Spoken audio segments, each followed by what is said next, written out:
Have you ever walked into a situation that everyone around you insists is perfectly simple? Oh, yeah. Constantly. Right. But your gut, that nagging voice in the back of your head, it just tells you something is terribly wrong. Absolutely. It's a very specific kind of dread. It really is. And welcome to today's deep dive because we are taking you with us right into that exact feeling. Yeah, we're heading into the shadows of a pretty gripping narrative today. We are. It's titled Tragedy at the Top of the World. And our mission today, it isn't just to untangle a mystery.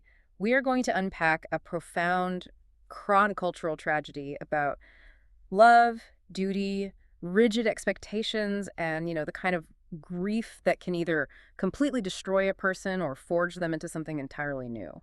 So to really get you in the right headspace for this deep dive, you should be picturing a rain-slicked city skyline. Okay, I see it. Illuminated by those pulsing, flickering neon lights, it has that absolute perfect neo-noir aesthetic to match the dark atmospheric tone of our source material today. It's very cinematic. Exactly. But noir isn't just about shadows and rain. It's a very specific worldview. Right. Think about a classic traditional mystery. A crime happens, the detective finds the killer, and moral order is restored to the universe.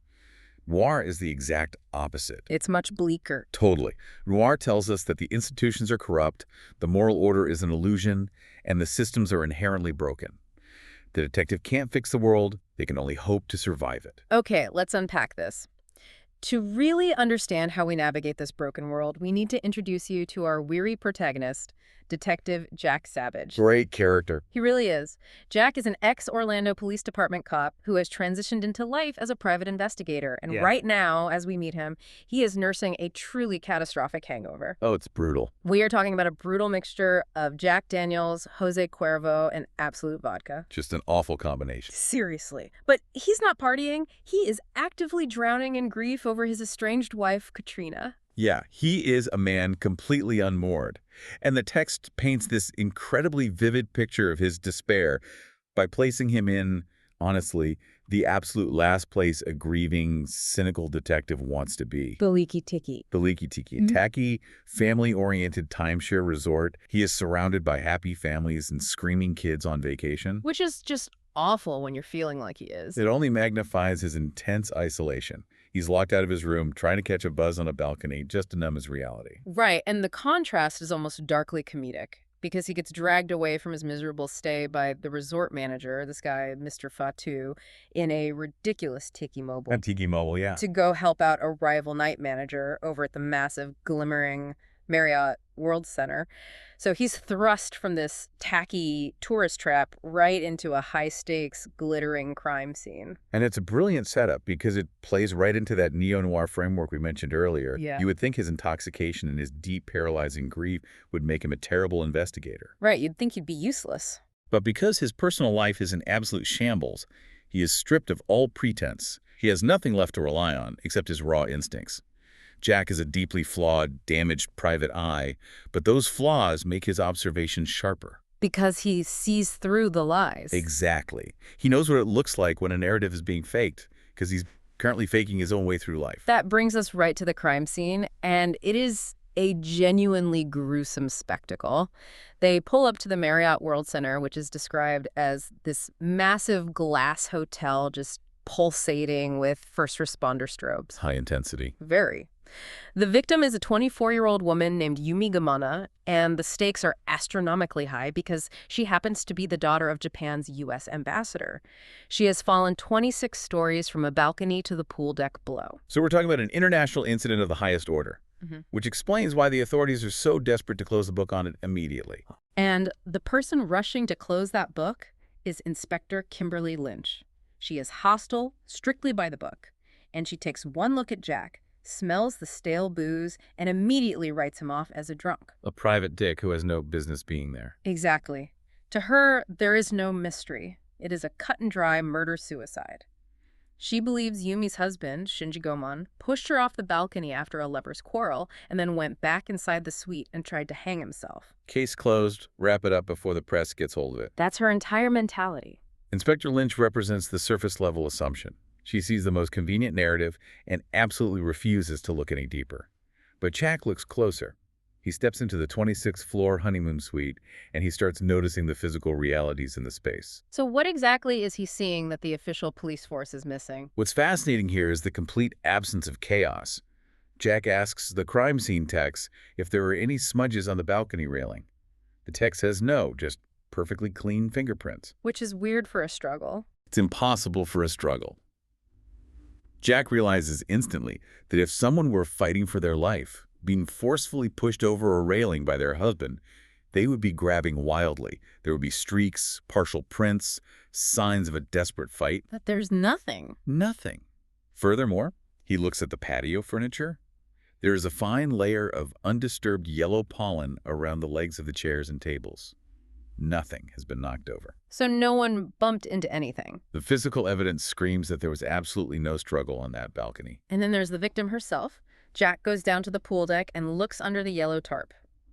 If you have a wealthy ambassador's daughter on her honeymoon at a luxury resort, you'd expect her to be dressed for a romantic evening, or at least in high-end resort wear. Sure. But that's not what she's wearing at all, is it? Not even close. Yeah. She's wearing a white Hard Rock Tokyo t-shirt, acid-wash jeans, and white socks with no shoes. It's bizarre. It is an oddly specific, hyper-casual choice that completely defies the profile of a honeymooning elite. It's the outfit of someone trying to be recognized by someone from their past. The final pieces of the puzzle are the items she had with her. She was clutching a cheap cartoon shark tourist postcard. The handwritten note on the back reads, "See you when you get here. Love, Marshmallow." Marshmallow. Yeah. And in her lifeless hand, she's wearing a very specific ring. Not a massive diamond engagement ring, but a claddagh ring. A gold band shaped like two hands holding a crowned heart. These are the breadcrumbs. And Jack is willing to follow them, rather than the convenient story Inspector Lynch has already decided on. And that willingness shifts the entire trajectory of the investigation, leading them straight to Celebration Hospital, where Yumi Gohmon is recovering. Right, because Shinji survived his hanging attempt. He is strapped to a hospital bed, sedated and gagged, and we get to see a stark contrast in interrogation styles here. Inspector Lynch barges in, rips the gag off Shinji, and starts loudly and slowly patronizing him, demanding to know why he killed his wife. She is essentially barking at a man who just tried to end his own life. It's awful. It's a complete lack of empathy, driven by a need to validate her own theory. But Jack bypasses that entire dynamic. He uses an old connection, Nurse Audrey Mendoza, to get in there. He steps in, softens his voice, gives the man a sip of water, and asks a totally different question. He doesn't ask about a murder. No. He asks, who is Marshmallow? And Shinji is shocked by the recognition of that name, and he whispers a single word, Gaijin. Which means outsider in Japanese. Yeah. That single word acts as a key, unlocking the deeply buried, hidden narrative of Yumi's life. Here's where it gets really interesting. The narrative pulls us back into a vibrant flashback to Yumi's secret life before her arranged marriage. She's 18 years old, living under the thumb of an incredibly strict family structure. Very oppressive. Her life is entirely mapped out. She is meant to marry Shinji, an older man she has nothing in common with, simply to honor a deal made between their powerful families before she was even born. A transaction, really. Yes. Exactly. And I have to ask, because looking at this from a modern perspective, it's so easy for you or me to just say, well, why didn't she just leave? She's 18. She has a stellar 3.9 GPA. She's clearly brilliant. Why agree to this arranged marriage at all? Why not just walk out the door? It's a crucial question, and it really highlights the danger of viewing historical or cross-cultural narratives strictly through our own lens of individual liberty. Right. In the specific societal framework Yumi is operating within, refusing that marriage isn't just a matter of personal independence. It is an act of complete familial destruction. It destroys everyone. It would bring immense shame to her father, potentially ruin his diplomatic career, and result in her total social exile. She isn't just fighting her parents, she is fighting centuries of ingrained institutional duty. She is suffocating under the weight of a system where she is viewed more as an asset than an autonomous human being. But she does find one avenue of rebellion. She sneaks out of her window, shimmies down a rain gutter, and meets her friends at a Tokyo karaoke bar. Just a normal teenager thing. Yeah. She gets up on stage and sings a Simple Minds song, and then a man gets on stage. A charismatic, tall, African-American Air Force airman. His name is James Marshall, but he tells her to call him Marshmallow. The connection between them is immediate and electric. They sing a duet, and the rest of the room just fades away. It's the beginning of a profound, yet entirely forbidden romance. Very forbidden. You have to consider the geopolitical and cultural climate. Yeah. For a Japanese ambassador's daughter to be seen with a dark-skinned American military man, it was taboo on every conceivable level. It was the powder keg. The optics, the racial prejudice, the political implications, it was huge. They fall madly in love anyway. They spend 2.5 years together, building a life in secret, and it all culminates in this breathtakingly beautiful proposal. James takes Yumi on a hike up a ridge covered in blooming pink cherry blossoms with Mount Fuji towering in the background. Incredible imagery. And he pulls out a ring, but it's not a diamond. No, it is the clatter ring Jack found at the crime scene. And the history of this specific ring is staggering. James explains that it belonged to his father, a white man who fell in love with James's mother, a woman of color, in the segregated American South. Wow. They lived in a time and place where their love was not just frowned upon, it was dangerous, systemically oppressed, and illegal. Yeah. His father gave her that Irish claddagh ring and told her that as long as she wore it, they were married in the eyes of God, regardless of what society's racist laws dictated. It's an incredibly powerful legacy. And James drops to one knee and uses that exact same ring to propose to Yumi, telling her the exact same thing. It is a beautiful, recurring theme of forbidden love, defying systemic prejudice across entirely different generations and continents. James is inheriting his parents' defiance. He really is, and Yumi says yes, and for a brief moment, they are blissfully happy. If we connect this to the bigger picture, this is the exact moment where the massive, crushing weight of institutional power comes down on them. They go back to their favorite karaoke bar to celebrate, but the crowd is filled with high-ranking U.S. officers and stern Japanese businessmen. It's the wrong crowd tonight. And sitting right there is Yumi Gohmon. Oh, man. So Shinji realizes what's happening, he storms the stage, and a fight breaks out. But James is the one who gets arrested by the military police. He's thrown into a windowless sensory deprivation room, and his commanding officer gives him an impossible, brutal ultimatum. This is where we see the machinery of these systems working together to crush the individual.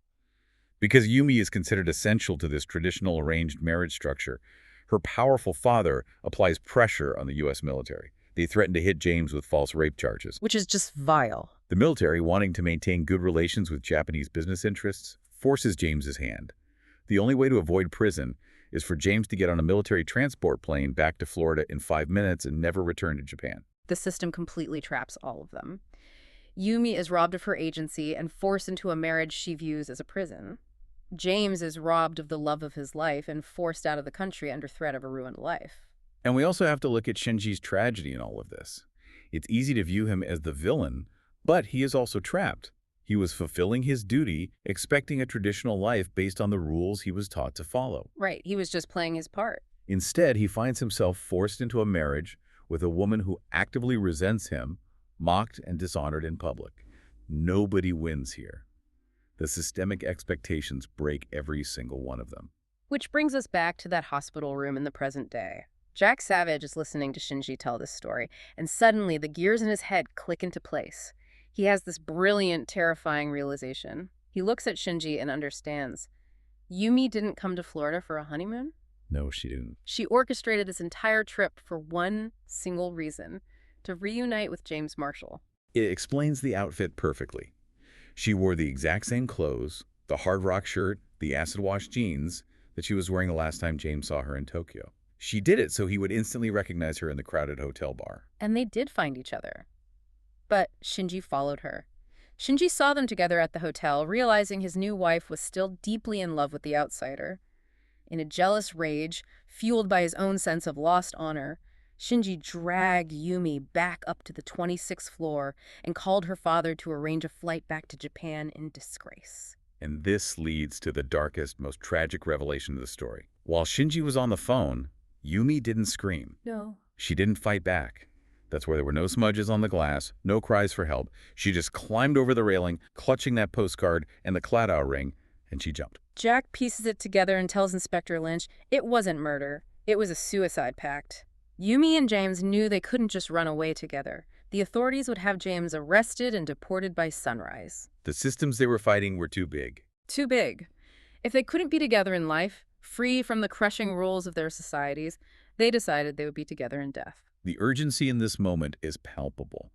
Jack realizes that if Yumi has fulfilled her end of the pact, James is out there right now, preparing to fulfill his. Jack races back down to the hotel lobby bar because earlier in the evening, Jack had actually sat next to a man at the bar, not knowing it was James. Jack asks the bartender about him, and the bartender provides a very specific detail about the highly complex cocktail James was drinking. Yes. The drink was a mix of Southern Comfort, vodka, orange juice, and banana liqueur. And the bartender casually refers to James by the highly offensive, racist name of that specific drink from the cocktail book. It's shocking. It's a horrifyingly insensitive detail, a reminder of the casual prejudice James faces everywhere. But it's a confirmation Jack needs.